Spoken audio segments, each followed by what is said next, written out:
Ma'am अभी हम थोड़ी देर पहले मेंस साइकोलॉजी की बात कर रहे थे कि वो कितना इम्पैक्ट करता है उनको जब वो परफॉर्मेंस प्रेशर उन पे भारी पड़ जाए या एक फीमेल बोल दे कि भाई तुमसे तो होता नहीं है टाइप्स। एंड इसमें एक और फियर रहता है लड़कों को कि ये एक चीटिंग का रीज़न बन जाएगा कि अगर मैं इसे खुश नहीं करूँगा तो कोई और कर देगा, फिर वो अपनी खुशी घर के बाहर ढूंढेगी। तो मैं आपसे जानना चाहता हूँ, जब कोई क्लाइंट आपके पास आता है जो इस प्रेशर से गुजर रहा है या कोई व्यूअर्स में से कोई इस प्रेशर के थ्रू गुजर रहा है, तो मैं चाहता हूँ आप फीमेल्स और मेल्स दोनों को बताओ कि इस सिचुएशन को कैसे हैंडल करना है when you are not able to perform and वो दिल पे ले रहे हैं, दिमाग पे ले रहे हैं। यस, सी परफॉर्मेंस प्रेशर मेल और फीमेल हर एज में बहुत कॉमन है। और परफॉर्मेंस प्रेशर सिर्फ बेड पे नहीं होता, परफॉर्मेंस प्रेशर बिजनेस में भी होता है, परफॉर्मेंस प्रेशर मैरिज के टाइम पे भी होता है, किचन में खाना बनाते वक्त भी होता है, तो it's quite common. So performance pressure अगर आपके पार्टनर को है तो आपको 3 सिग्नल्स मिलेंगे। सबसे पहले वो डिले करने की कोशिश करेगा कि रुकते हैं फिर कर लेंगे, या अभी सही समय नहीं है, और आई एम नॉट रेडी, है ना। दूसरा, अगर वो कर रहा है तो बहुत सारी प्रिपरेशंस करेगा। आपको ऐसा लगेगा कि वो बार बार वॉशरूम जा रहा है, या बार बार पोजीशन बदलने की कोशिश कर रहा है, बार बार कपड़े चेक कर रहा है, तो he might be has different idea कि कुछ होने वाला है। Third, when he is doing it very early, जैसे बहुत जल्दी जल्दी निपटाना है, ठीक है। तो ये 3 बेसिक साइंस हैं जहाँ पे आप समझ जाओ कि ही हैज़ सम प्रेशर, ठीक है। जल्दी जल्दी निपटाने के चक्कर में उसका टाइम 1-1.5 मिनट से ज़्यादा नहीं होगा, ठीक है। और जो इतना सारा तामझाम करके कर रहा है, लड़की इरिटेट हो जाएगी कि अब इतनी देर, वैसे ही टाइम और सिचुएशंस नहीं मिल पाती तो वो ज़्यादा हो जाता है। पोस्ट मैरिज भी परफॉर्मेंस एंजाइटी हो सकती है, ठीक है, कि लास्ट वैसे शादी को 10 साल हो गए लेकिन अब परफॉर्मेंस एंजाइटी हो रही है। और परफॉर्मेंस एंजाइटी एक और बहुत अच्छा फैक्ट है, परफॉर्मेंस एंजाइटी सिर्फ बेड पे बोले हुए नेगेटिव से नहीं होती। अगर आप डेली मर्रा में एक आदमी को बार बार उससे ब्लेम कर रहे हो ना, तू कमाता ही क्या है, तेरी जिम्मेदारी क्या है, तेरे से शादी करके मेरी ज़िंदगी ख़राब हो गई, या बच्चों को नहीं देख रहा, he can have performance anxiety due to that too, ठीक है। फिर वो करता है तो वो प्रूफ करने के लिए करता है कि मुझे इसे ऐसे करना है। और हस्बैंड वाइफ में जब भी प्रूफ वाला सिचुएशन स्टार्ट हो जाए तो sex can never be pleasurable at all. वो फिर इसलिए ही हो रहा है क्योंकि करना पड़ रहा है। और मैम इसमें परफॉर्मेंस में टाइमिंग्स का इशू भी काफ़ी ज़्यादा है कि भाई टाइमिंग कम से कम 20 मिनट या 30 मिनट ऐसा कुछ नहीं भी है? होता। Normal average sex time should be 5 minutes, that's it. And 5 minutes should be penetration, that means the stroke should be 5 minutes. उससे पहले फोर प्ले करो, उसके बाद आउट प्ले करो, and it has to be consolidated 30 to 40 minutes, 5 minutes minimum. उसके बाद आप चाहो रेगुलर पोजिशंस बदलो, बीच में फोर प्ले डालो, फिर चेंज करो, वो तो फिर आप बढ़ाते रहो, ठीक है। ये जो आप देखते हो कि 18-18 मिनट और 20-20 minute, this is a problem. This is called delayed ejaculation. एक है अर्ली इजैकुलेशन, एक है डिलेड इजैकुलेशन। अर्ली इजैकुलेशन तब है जब आपका 1-1.5 मिनट से पहले हो जाए, ठीक है, उसमें इरेक्शन का भी कुछ रोल है। डिलेड इजैकुलेशन तब बोलेंगे जब 20-25 मिनट 30 मिनट हो गए और आप इजैकुलेट नहीं कर पा रहे और आपका पार्टनर कह रहा है भाई बस अब बहुत है। ऐसे मेल्स परेशान रहते हैं। क्यों? क्योंकि वो बहुत बार करते रहते हैं, उनका सर दुखने लगता है, शरीर दुखने लगता है, टांगें दुखने लगती हैं, लेकिन वो इजैकुलेट नहीं कर पाते। ये भी एक प्रॉब्लम है, और ये तब हो जाती है जब आप एक्सेसिव मास्टरबेशन करते हो। तो मैम जो पिल्स वगैरह ले रहे हैं अपनी परफॉर्मेंस को बढ़ाने के लिए, टाइमिंग बढ़ाने के लिए, तो वो भी फिर ऐसा मेंटल प्रेशर, बॉडी पे प्रेशर बिल्ड कर रहे हैं, बिकॉज सिंस उसमें ड्यूरेशन बढ़ जाती है। बिल्कुल है, क्योंकि वो वही बात है एक्सपेक्टेशन की। वो एक्सपेक्टेशन कौन बना रहा है? सारी एक्सपेक्टेशन हवा हवाई है। कोई भी एक्सपेक्टेशन मेरी वीडियो से नहीं बनाते लोग। एक्सपेक्टेशन कहाँ से बना रहे? दोस्त ने बोला इतनी देर करते हैं, ठीक है, वो बोल रही थी उसका तो हस्बैंड का ये टाइम है या उसके बॉयफ्रेंड का ये टाइम है, या फिर आप ऑब्वियसली वीडियोस देख रहे हो, तो सारी एक्सपेक्टेशन वहाँ से बनी है। और वहाँ पे फिर हम खुद को खरा उतारने की कोशिश करते हैं कि ऐसे है वैसे है। हम ऊपर से तो बोल रहे होते हैं कि हमारा बहुत बढ़िया है, हमारा बॉन्ड बहुत बढ़िया, पर अंदर अंदर हम खोखले होने शुरू हो जाते हैं कि हो तो नहीं पाता यार मेरे से, मैं बोल तो देता हूँ, हो तो नहीं पा रहा। और वो प्रॉब्लम्स हैं। मेल्स को अगर हम एनालाइज करें तो बहुत बार because males are not expressive, the psychology is, वो दिन रात जो भी करते हैं हमें ऐसा लगता है he is a very chill guy, है ना, cool bro and all, but he is not. When he sits alone he can not even face the mirror. उससे नहीं होता है। क्यों? क्योंकि उसे अपने अंदर कहानियाँ दिख रही होती हैं, उसे पता चलता है कि यहाँ से भी प्रेशर है, इतना कमाना है, ये करना है. That is why male suffer from more of medical issues than female. उससे क्या साइलेंट प्रॉब्लम शुरू हो जाएंगी, जैसे डायबिटीज़ शुरू हो जाएगा, उसे बैक एक शुरू हो जाएंगे, उसके विजन्स में प्रॉब्लम आनी शुरू हो जाएगी, क्योंकि बीपी बढ़ जाएगा, बीपी कम हो जाएगा, क्योंकि वो बता नहीं पाता. वो मेरा मोर एक्सप्रेस है, वो सुन के बोलता है ठीक है, ओके ओके, क्योंकि वो स्टोर तो कर रहा है. ऐसे ही जब वो अंदर अंदर खुद को सेल्फ वर्थिन इशू देता रहता है कि मेरे से हो नहीं पा रहा, मेरे को अब ये भी है, अच्छा ये भी देखना है, ऐसे भी करना है, तो प्रॉब्लम्स हैं. दूसरी एक और चीज़ है, when female pressurise them to do it today, आज ही कर लो, तो भाई उसकी तो सुबह पेमेंट आनी है, उसने तो सुबह रजिस्ट्री करानी है जाके, है ना, और रात को वो ये सोच रहा है कि यार अब करना तो पड़ेगा, नहीं तो गाली पड़ेगी. तो वो pressures are also very bad. ठीक है, हर किसी की एक बेसिक नीड है. अब ऐसे तो फीमेल को भी ब्लेम किया जाता है ना कि वो कर रही है और उसे सुबह याद आ रहा है प्रात नाश्ते में क्या बनाना है. दिस इज देयर, बट इसे क्लीन कैसे किया जाए? इसमें गलती किसी की भी नहीं है, वी ऑल आर ह्यूमंस ना. बट इसे क्लीन तब किया जाएगा जब आप इंटीमेसी बिल्ड करोगे, तभी हम फोर प्ले को आगे करते हैं कि वो इंटीमेसी ज़रूरी है. पहले के ज़माने में क्या होता था, अभी मैं कुछ दिन पहले एक पेशेंट से बात कर रही थी, वो मुझे कहता है आप तो इतना फोर प्ले बात करते हो, पहले के ज़माने में कोई होता था क्या? पहले के ज़माने तो टाइम ही नहीं होता था, एक ही कमरे में सब हैं और जैसे ही टाइम मिला कर लो. आजकल ये नए नए कंसेप्ट आ गए हैं. पहले आप लोग साथ रहते थे, ठीक है. पहले इंटीमेसी को कोई इतना वैल्यू नहीं करता. पहले इंटीमेसी अपने फादर के साथ ही नहीं थी, पापा से ही कई लड़कियां बिल्कुल मदर से नहीं बात करती थी. अब जब आप साथ नहीं हो, आप सुबह गए शाम को वापस आए, तो ये फोर प्ले आपको वो बॉन्ड बनाने का टाइम देता है. आप एक दूसरे से बात कर रहे हो, how was your day, how you can do it. ये फोर प्ले में अगर आप सेक्स नहीं भी करते हो ना, you will have good feeling, नहीं ज़रूरत है, ठीक है. लेकिन अगर आप सिर्फ कर रहे हो और वो कनेक्शन बिल्ड कर रहे हो, तो वो दोनों के लिए सिर्फ थकावट है, सिर्फ इसलिए कि होगा और नींद आ जाएगी एंड इट इज़ डन. ये कागजों में हो जाएगा कि किया था, बट है नहीं. मैम वो बात रह गई कि how to overcome that pressure if a male is feeling that. Male क्या करे बेसिकली, कैसे डील करे? बेसिकली अगर मेल ने ऐसा कभी सुना भी है सबसे पहले कि ऐसा कुछ हो रहा है या वो नहीं कर पा रहा है. कई लोग तो ऐसे हैं जो एक वीडियो देखते हैं उसको लगता है मेरे को है, फिर दूसरी देखता है, फिर तीसरी देखता है, फिर मेरे को हेलो मैम हमने ना ऐसे ऐसे देखा और सब कह रहे थे, मैं तो बस अब दवाई दो. एक तो दवाई देने का concept is something I really don't like. 50% of the problems are not दवाई वाला, दे आर नॉट दवाई वाला. दिस इज समथिंग, बस हम अपना लाइफस्टाइल ठीक करें, थोड़ा सा खुद को पॉजिटिव रखें, कम्युनिकेशंस बढ़ाएं, इट्स ओके. और कई लोगों की लाइफ में सेक्स इतनी प्रायोरिटी है, उनको लगता है सिर्फ ये नहीं हुआ तो मेरे होने का ही मकसद नहीं है. ऐसा भी कुछ नहीं है. ठीक है, जवानी में when you feel it you want to have it ना, वो ठीक है, बट ये इतनी प्रायोरिटी नहीं है, ठीक है. और बाकी सब ठीक करोगे ये भी ठीक हो जाएगा. तो अगर परफॉर्मेंस प्रेशर है, go to your partner and talk it out कि ये मुझे ऐसा लग रहा है, क्या ऐसा है, नहीं है, go to a doctor, book a professional and ask कि मैम ऐसा ऐसा है और ये प्रॉब्लम लग रही है, वो भी आपको बता देंगे. थर्ड, आपके ब्लड टेस्ट भी बताते हैं. बहुत से ब्लड टेस्ट हैं जो आपको एक एवरेज बता देंगे कि अच्छा आपका टेस्टोस्टेरोन ठीक है, ये ठीक है, तो घबराने वाली बात नहीं है.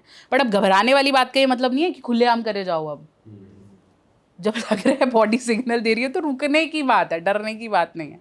तो ठीक है, उसको पकड़ो. उसके बाद देन पार्टनर्स, जो फीमेल पार्टनर्स हैं, उन्हें थोड़ा वक्त, समय और प्यार देना चाहिए, ठीक है. रुको, क्योंकि ये प्रॉब्लम्स किसी को भी हो सकती हैं, कल को आपको भी हो सकती हैं. So when man are so caring for women, the women has to be. सिर्फ देना पुरुषों के उसमें बुक में नहीं लिखा. Sex is never a man giving thing, गलत है. Female has to be equally active, ठीक है. और ऐसा नहीं है कि बिना इरेक्शन के या बिना खड़े हुए सेक्स का प्लेजर नहीं आ सकता. There are so many ways to do it. उसमें कुछ गलत सही नहीं है. आप लोगों की कॉमन अंडरस्टैंडिंग है, आप डेफिनेटली कर सकते हो, उसमें कुछ गलत नहीं है. टेक्निक्स हैं, कुछ मेडिसिन हैं, जैसे हम बोलते हैं कि काउंटिंग शुरू कर दो, ठीक है. Once you are doing it, तो किसी ऐसी चीज़ के बारे में सोचो जो अभी हो रहा है, या तो आप पास्ट में रहते हो या फ्यूचर में, तो माइंडफुल हो जाओ. अभी क्या दिख रहा है, पार्टनर कैसा दिख रहा है, बहुत सारी बातें करो, आराम से हो जाएगा. अपने ने कोई टाइम का रिकॉर्ड नहीं लगाना. Don't look to clock, look to your partner and slowly you will able to have it. Ma'am ये तो हमने मेंस की बात कर ली, थोड़ा आप फीमेल की प्रॉब्लम्स के बारे में बताओ कि उनके लिए क्या क्या प्रॉब्लम्स वो क्या फेस करती हैं बेड पे. देखो, जैसे हम परफॉर्मेंस प्रेशर के बारे में बात कर रहे थे, उसके अंदर कुछ फीमेल क्लॉजेस भी हैं जो मेन को परफॉर्म नहीं करने देते. जैसे सबसे ज़्यादा बड़ा हम जानते हैं हाइजीन, ठीक है, अगर फीमेल इज़ नॉट हाइजीनिक तो ultimately man can not perform, ठीक है। Secondly if she wants to do it her own way, ऐसे ही करके दिखा क्योंकि उसने ऐसे ही देखा है, ठीक है, ऐसे ही करना है, इतनी ही देर करना है, तो वो गलत है। वो पूछ ही नहीं रही तेरे को क्या चाहिए या तू क्या चाहता है, वो भी गलत है। प्लस कई फीमेल्स को वैजिनिस्मस होता है, एक ऐसी कंडीशन जिसके अंदर वो परसीव कर लेती है कि इंटरकोर्स के दौरान दर्द होगा, तो जैसे ही हाथ लगा रहा है वो चीख रही है, ठीक है, वो कह रही है नहीं नहीं नहीं नहीं नहीं, तो out of care and affection man कहते हैं ठीक है यार फिर नहीं हो रहा, और धीरे धीरे जब ये कंसिस्टेंट, क्योंकि वो थेरेपीज़ नहीं ले रही, वो अपना ट्रीटमेंट नहीं करा रही, ये प्रॉब्लम इतनी ज़्यादा बढ़ जाती है कि मेल को फिर इरेक्शंस नहीं होते और वो ब्लेम उस पर आ जाता है। If the female has very tight vagina और very loose vagina, so male is being questioned कि तू नहीं कर पा रहा, या मेरे को तो फील ही नहीं हुआ तूने कैसे किया, क्योंकि आपका वजाना बहुत लूज हो गया या बहुत टाइट है, या फिर आप उस फ्रेम में नहीं हो। आप ये कंप्लेन करते हो कि भाई मुझे हेडेक है ना, आदमी बोलता है ठीक है यार कल कर लेंगे, ठीक है, बट क्या आपकी रिस्पॉन्सिबिलिटी नहीं बनती कि नेक्स्ट टाइम उसे फिर से एड्रेस करना? आप क्यों नहीं बात कर रहे हो उसके बारे में? और फिर वो अल्टीमेटली एक बैरियर क्रिएट कर जाता है। बच्चा होने के बाद ये प्रॉब्लम ज़्यादा हो जाती हैं, या फैमिली रिस्पॉन्सिबिलिटीज़ के बाद। इसलिए मेल को काफ़ी बार सिर्फ ब्लेम किया जाता है कि ये चाहता है, ये तो हबशी, इसको तो चाहिए ही चाहिए। क्योंकि जब वो प्यार से बोल रहा था, जब वो आपको एज अ वाइफ वो वैल्यू देना चाह रहा था, जब वो आपको इसे एज ए रिक्रिएशन बता रहा था कि अब तेरी जिम्मेदारियां बहुत होगी, चल तेरे को घुमाने ले चलता हूँ और let's spend some good time और let's have good sex together, तब तो आप उसे इग्नोर कर देते हो। फिर जब आपको चाहिए वो नहीं कर रहा या वो कहीं बिजी है तो आप उसे ब्लेम करते हो, या फिर आपको लगता है कि इसे तो बस यही चाहिए, ये मुझे सुन नहीं पा रहा। तो उसके साइड के प्रेशर्स नहीं देख पाते हम लोग, हम भूल जाते हैं कि he is also undergoing something. हाँ, ये बहुत अच्छा है कि शादी से पहले इट्स ओके कि बंदी ने फ़ोन किया मैं अकेली हूँ तो वो भागा जा रहा है, बट वो उसके पीछे कितनी चीज़ें छोड़ के आया है उसको वैल्यू नहीं किया जाता। वो तो बंदी तो तैयार है क्योंकि घर पे कोई नहीं है, she is mentally prepared, but वो भी तो छोड़ के आया 10 चीज़ें। अब उसे पता है यहाँ से वापस जाना है, एक बहाना बनाना है घर पे, कुछ whatever he has his calculations going on, तो उसके चक्कर में अगर एक आधी बार नहीं हो पाया तो वो प्रेशर नहीं बिल्ड करो। डिपेंड कि वो क्वालिटी टाइम हम साथ दे पाए, वो इम्पोर्टेंट। फीमेल्स आर ऑल्सो थोड़ा रिस्पॉन्सिबल है अगर मेल परफॉर्म नहीं कर पा रहा है तो। यस, वो भी रिस्पॉन्सिबल है और उन्हें भी वो स्पेस देना चाहिए। हर बार इट्स नॉट समथिंग कि तू करके दिखा, तू कोई बंदर नहीं है ना कि डमरू पे बजेगा। ही ऑल्सो हैज़ फीलिंग्स, और वही वैल्यू अगर फीमेल्स कर लें तो मेल की 50% ऑफ द प्रॉब्लम सॉल्व हो सकती हैं। तो मैम हाइजीन कैसे मेंटेन करे एक वुमेन, थोड़ा बता सकते हो कि, या मैन भी, दोनों के लिए? सी हाइजीन मेंटेन करने के लिए बहुत सारे वॉशेस, स्पेशली ये जो मार्केटिंग गिमिक्स हैं कि ये ले लो, ऐसे ले लो, ऐसे ले लो, इनके अंदर सबसे बड़ा जो पॉइंट पकड़ते हैं ब्रांड्स वो ये कि आप बॉडी पॉजिटिव नहीं हो, ठीक है। आपको पता है कि इसको लग रहा है मैं तो नीचे से काला हो रहा हूँ और ऐसे ऐसे है, तो भाई नया प्रोडक्ट निकाल दिया है ना, एक वॉश निकाल दिया। You don't need wash at all, चाहिए ही नहीं है, ठीक है। आपको अच्छा लगता है, आपके मन को संतुष्टि मिलती है, आप जो मर्जी खरीदो, हम किसी को मना नहीं करते, ठीक है। मेरे पास बेचना, मैं तो ये खरीद लिया, देखो अच्छा लग रहा है, तेरे पास पैसे है, खरीद, ठीक है, लेकिन तेरे को ज़रूरत नहीं है। इसे ज़रूरत एक वांट और नीड वाली बात है, तो you don't need it. Hygiene maintain करो नॉर्मल वाटर से, ठीक है। आप जो भी सोप यूज़ कर रहे हो उसका एक फोम बनाओ, छोटा सा फोम लो, सिर्फ अपने वल्वा पे, आपको बहुत अंदर तक साफ़ करने की कोई ज़रूरत नहीं, बॉडी अपने आप साफ़ करती है, इवन मेल्स और फीमेल्स दोनों की बॉडी। तो आप बाहर से वॉश करो, रनिंग वाटर में उसको वॉश करो, it's okay. Specially post sex, post masturbation ज़रूर क्लीन करो, बहुत ज़रूरी है। लड़के मास्टरबेट करने के बाद वॉश नहीं करते हैं, या सेक्स के बाद फटाफट से कपड़े पहनने की कोशिश करते हैं, वहाँ से प्रेगनेंसी तो चलो एक इशू है ही, even after wearing condoms it's very important to clean, spray जो भी यूज़ करते हैं उसके बाद वॉश, वाटर से वॉश कर लो, कोई प्रॉब्लम नहीं। आपको कोई नया साबुन सोप नहीं चाहिए, है मन है कर सकते हो, बट बॉडी पॉजिटिव होना बहुत ज़रूरी है। पता नहीं कौन कहता है कि एक पर्टिकुलर फिगर में सेक्स किया जा सकता है, फिगर में? हाँ, कि ये बॉडी हो तो it's so good to have sex with a man. Love, जब आपको प्यार है तो अल्टीमेटली सेक्स होगा, या राइट और रॉन्ग है ना, 2 दिन में होगा, 5 दिन में होगा, 3 में, व्हाटएवर, बट जब आपको प्यार है और आप सेक्स कर रहे हो, फिर आप बॉडी क्लेम्स क्यों लगा रहे हो? जब मैंने प्यार किसी से कर लिया, जो जैसा दिखता था मुझे पसंद है, अब मैं उसे टोक टोक के कहती हूँ यार तेरा पेट बाहर आ रहा है, तेरा ये हो रहा है, तेरा वो हो रहा है, मेरी इनसिक्योरिटी है ना। प्यार तो मैंने उसे वैसे ही किया था। हाँ, as a couple if I want my partner to lose weight, that is should be improvemental. वो ब्लेमिंग नहीं होनी चाहिए, वो ऐसे होना चाहिए कि हम मिलके करते हैं ना यार। Plus for every size of people, for every height and weight of people, there are different positions. हमें वो एक ही पोजिशन करनी है जो हमने उस वीडियो में देखी है ना। और फिर हम अपने पार्टनर को बोल रहे तेरे से हो नहीं पा रहा। अरे उसकी बॉडी अलग है, उसके लिए पोजीशंस अलग हैं। अगर एक ही पोजीशन में सारा करना होता तो इंडियन जो हमारी बुक है कामा सूत्र, उसके अंदर 300 पोजीशंस हैं। अगर एक ही में सारे कर सकते होते तो फिर उसमें नहीं कर रहे होते। हर किसी की बॉडी के हिसाब से अलग पोजीशंस हैं। वो पोजीशन मज़े के लिए नहीं है, आपके अलाइनमेंट के लिए है। अच्छा मैम, थोड़ी एसटीडीज़ की बात करते हैं, सेक्सुअली ट्रांसमिटेड डिजीज़। इसकी भी आई गेस कुछ राइट इन्फॉर्मेशन या एजुकेशन बहुत से लोगों तक नहीं है अभी। कैसे होती हैं, कैसे बचा जा सकता है, और हमें कैसे इससे हम अपने आप को मतलब प्रिवेंट करें होने से, तो वो मैं आपसे जानना चाहता हूँ। देखो, सेक्सुअली ट्रांसमिटेड इन्फेक्शंस का ना राइट इन्फॉर्मेशन इसलिए नहीं है क्योंकि हर बार इसका वेरिएंट या म्यूटेशन हो जाता है। ठीक है, जैसे किसी को ऐसा पता हो कि भाई उसको HIV हो गया, ठीक है, तो वो क्या करता है, वो भागता है फटाफट ब्लड टेस्ट कराने। ठीक है, अब इसकी दवाई भी कुछ स्टैंडर्ड नहीं है कि ये दवाई ले, क्योंकि इसकी तो कोई दवाई नहीं है। ठीक है, तो अब क्या हुआ कि उसको पता चला, वो एक टेस्ट करा के आया, उसका नेगेटिव आया। ठीक है, उसको डॉक्टर ने बोला इससे कुछ नहीं होगा, अभी 3 महीने में फिर कराना है, ये तो अभी आया नहीं तेरी बॉडी में। फिर वो 3 महीने का करा के आया, फिर 6 महीने का कराना है, फिर साल का कराना है। वो फिर अब टेस्ट ही करा रहा है हर 3 महीने में, क्योंकि HIV आपकी बॉडी में आ गया, हो सकता है वो 10 साल बाद सिम्टम दिखाए। अच्छा ऐसा होता है। यस, ऐसा नहीं है कि आज मुझे HIV हो गया तो कल से मुझे पता चल जाएगा। और इस दौरान अगर वो किसी के साथ सेक्सुअल एक्टिविटी इन्वॉल्व हो रहा तो उनको भी हो जाएगा? नहीं, क्योंकि अभी वो हुआ नहीं। अच्छा, जब सिम्टम्स होंगे तब एक्टिवली, हाँ, तब हो सकता है। तो ये कुछ ऐसा, इसके बारे में डॉक्टर्स को भी कुछ क्लियरली नहीं पता है, क्योंकि ये चीज़ बदलती जा रही है, चेंज होता है, म्यूटेशन अलग आता है। फिर इसके अलावा STDs सिर्फ एड्स नहीं है, इसके अलावा हर्पीज़ है, गोनोरिया है, साइफिलिस है, मम्स है, रुबेला है, बहुत सारी हैं।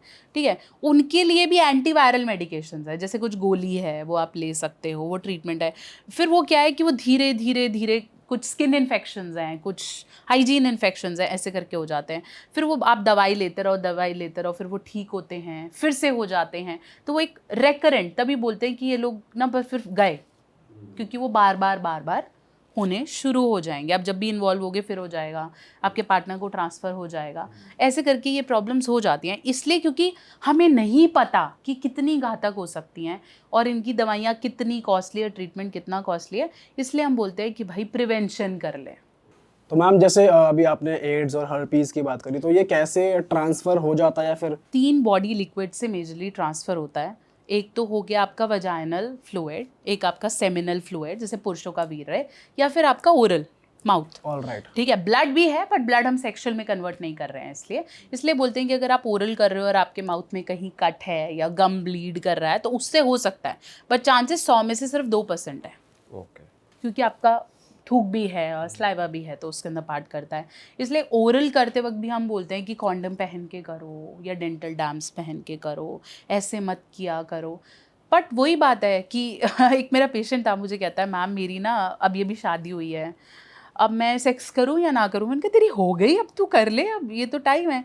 कहते नहीं मैम मुझे तो HIV का पता ही नहीं है। मैंने कहा अब तेरा हो या ना हो, या तो पहले टेस्ट कराते, अब हो गया, अब तो निश्चिंत होके कर ले, मरोगे तो साथ मर लोगे अब, क्योंकि अब तो हो गया ना, या तो पहले टेस्ट कराओ। अब नहीं कराए, उल्टा आप कराओगे, उसकी रिपोर्ट्स आएंगी, आप उसके चक्रों में फंसोगे, तब तक आपकी आधी लाइफ चली जाएगी। सही बात है। तो वो समय नहीं है। इसलिए बोलते हैं कि मैरिज से पहले, if you are marrying to a person you don't know, arrange marriage है, always go for pre marital sex counselling. एक तो वो आपके फियर्स निकालती है, आपको समझाती है कि कैसे करना है, आपको क्या डाउट्स हैं, आपको कोई नेगेटिविटी है, प्लस वो आपको ब्लड टेस्ट बताती है कि अच्छा ये करा लो, एटलीस्ट यू आर श्योर। तो ये चेकअप्स इंपॉर्टेंट हैं अभी के लिए। ठीक है, पहले तो इतना कल्चर नहीं था, इतना बाहर नहीं निकलते थे। आजकल 5 मिनट में तो यू कैन गेट अलग अलग ऐप से अ पार्टनर, बहुत आसान है ना। तो अब तो you have to get your checkups done. तो ये ज़रूरी हाँ, अगर लोग मल्टीपल लोगों के साथ करते हैं वैसे और फिर कहते हैं कि no we are wearing condoms, तो एसटीडीज तो नहीं होंगी, तो कॉन्डम क्या सही में प्रिवेंट करता है? कॉन्डम का भी एक फेलियर रेट है, जैसे 92% हम कह सकते हैं, तो उसका भी फेलियर रेट है। ऐसा नहीं है कि कॉन्डम मीन्स ताला लग गया, ठीक है, कॉन्डम फटता भी है, ग्रीसी भी होता है, कभी कभार बबल्स होते हैं कॉन्डम्स में, कई फटे हुए ही आते हैं, तो वो 100% सिक्योरिटी नहीं है, बट एटलीस्ट ना पहनने से पहनने पे हम जोर लगाते हैं, इसलिए हम बोलते हैं पहन लो, ठीक है। इसलिए इतने नई नई वेरिएशंस आ गई हैं, डॉटेड है, रिब्ड है, इसलिए ताकि डायरेक्टली और indirectly we motivate people to at least wear it, कि पहन लो, चलो फेलियर होगा, कुछ % होगा। हर केस में कई मुझे बोलते हैं मेरा कॉन्डम फट गया था, तो क्या मैं प्रॉब्लम हो जाएगी? कई केसेस में फटे हुए कॉन्डम बहुत बाद में फटता है, जब आप कर चुके होते हो या निकाल रहे होते हो, तो वही बात है, भाई जिसकी बजनी है फिर तो वो है ही। फिर जो वेपट अपनी तरफ से सामान रेडी रखो कि कुछ हो ना। सही बात है।